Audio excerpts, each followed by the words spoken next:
जय हिंद, जय भारत दोस्तों। मैं पुष्पेंद्र गौड़ आपका पुनः स्वागत करता हूं मेरी चैनल पर। दोस्तों, आज हम कक्षा 10वीं के विज्ञान का जो अध्याय 10 है परावर्तन एवं अपवर्तन, उसमें हम गोलीय दर्पण से परावर्तन से संबंधित जो आपके गणितीय सवाल हैं उनको हल करेंगे।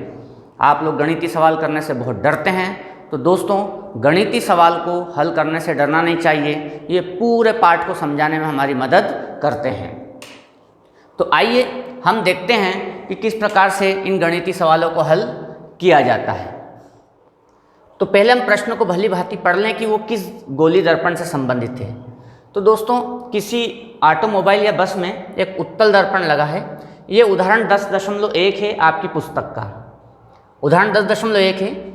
उत्तल दर्पण की वक्रता त्रिज्या 3 मीटर है। तो ये वक्रता त्रिज्या 3 मीटर है। अभी मैंने चिन्ह नहीं लगाए हैं, चिन्ह पर हम भी बात करेंगे। यदि एक बस दर्पण से 5 मीटर की दूरी पर हो, अब बस दर्पण से दूरी मतलब ये वस्तु की दूरी हो गई, तो ये वस्तु की दूरी 5 मीटर है। तो प्रतिबिंब की स्थिति, प्रकृति तथा साइज ज्ञात कीजिए। प्रतिबिंब की स्थिति, प्रकृति तथा साइज ज्ञात करना है हमें। अब देखो, हमारा दर्पण है उत्तल दर्पण। चिन्ह परिपाटी समझ लेते हैं। मैंने आपसे कहा था कि चिन्ह परिपाटी को समझने के लिए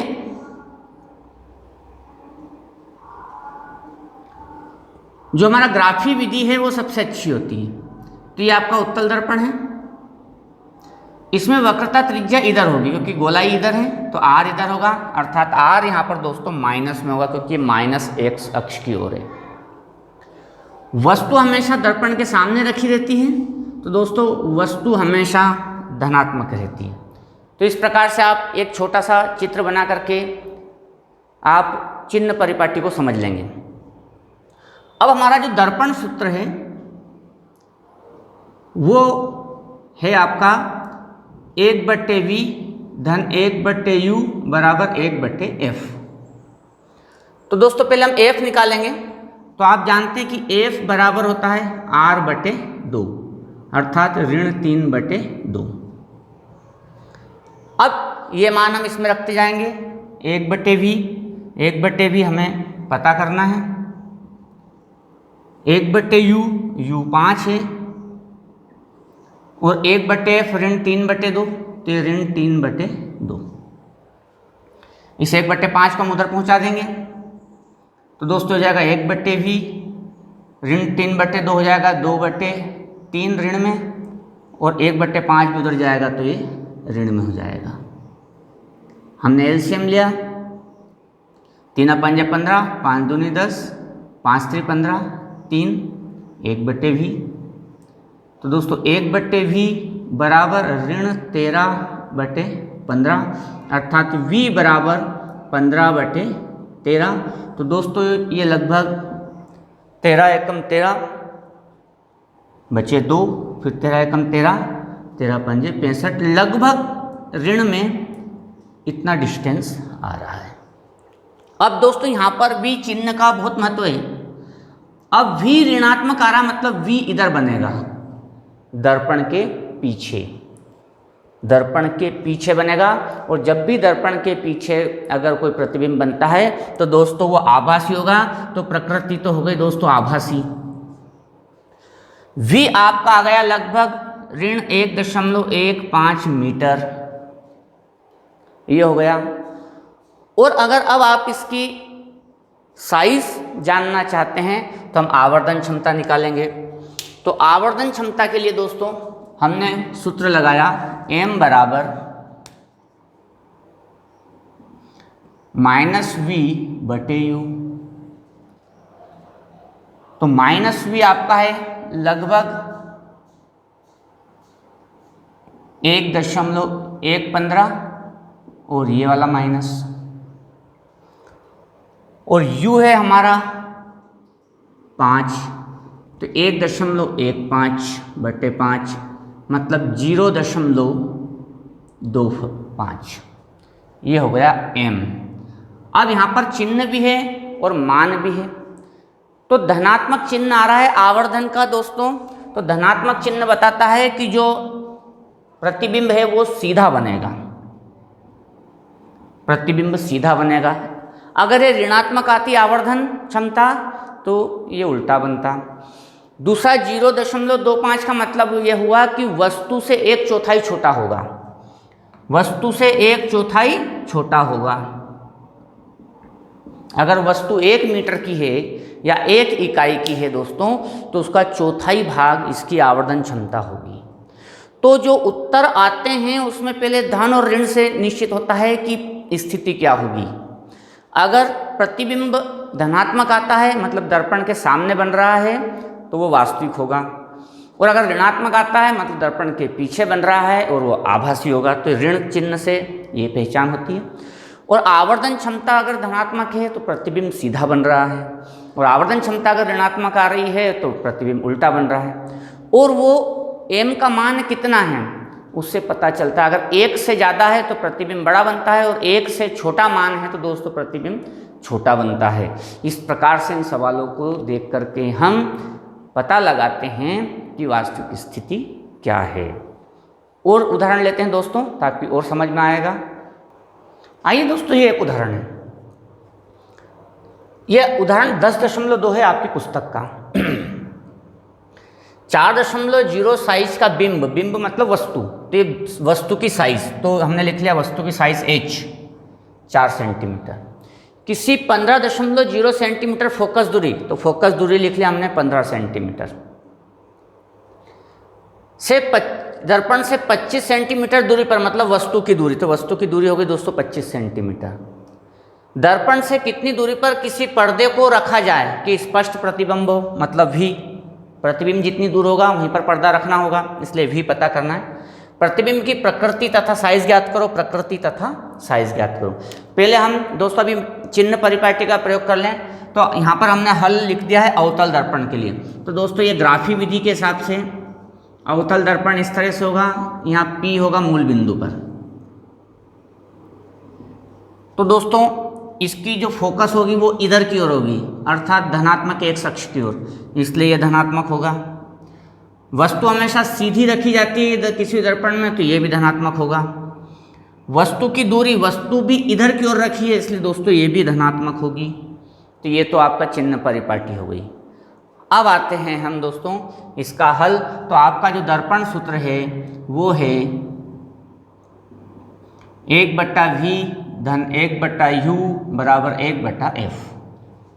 v हमें पता करना है 1/v, u आपको दे रखा है 1/25, u 25 है, और जो f है 15, तो f हो जाएगा यहाँ पर 1/15। 25 को उधर पहुँचाया दोस्तों, पक्षांतरण किया तो ये उधर गया 1/25।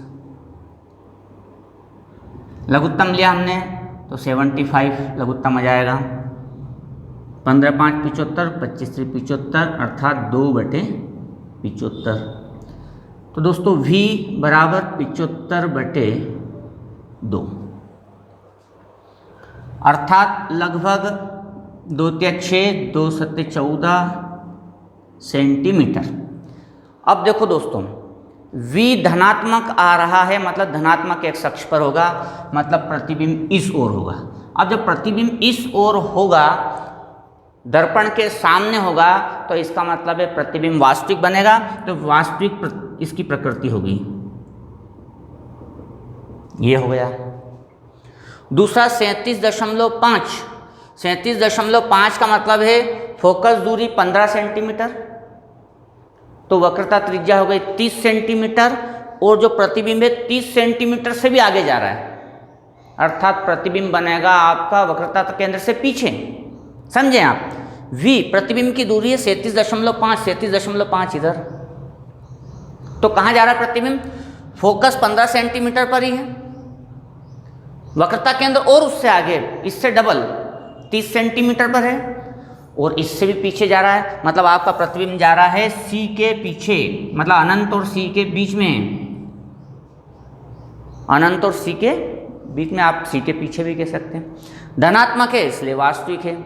इतनी अपने को जानकारी आ गई। अब दोस्तों साइज क्या होगी? तो आप आवर्धन क्षमता निकाल लें। m बराबर होता है h'/h। आप v और u का भी प्रयोग कर सकते हैं। h आपको दे रखा है 4,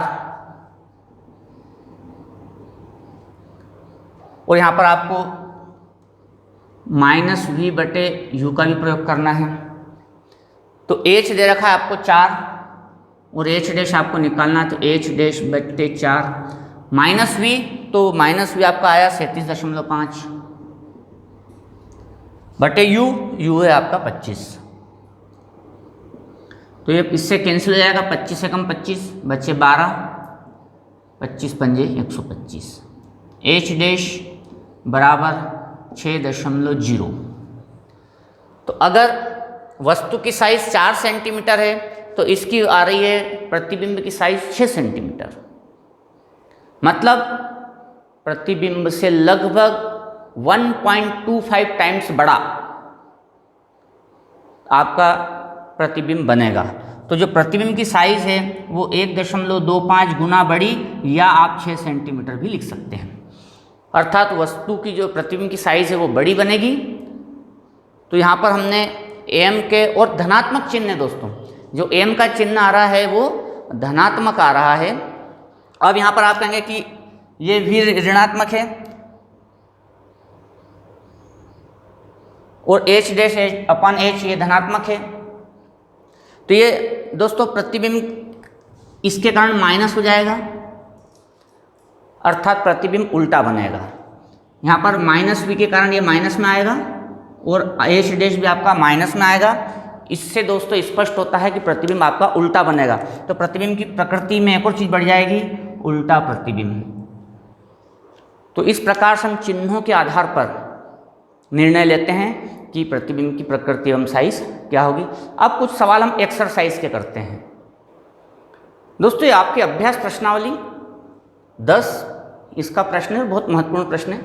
एक समतल दर्पण द्वारा उत्पन्न आवर्धन (1) है, इसका क्या अर्थ है?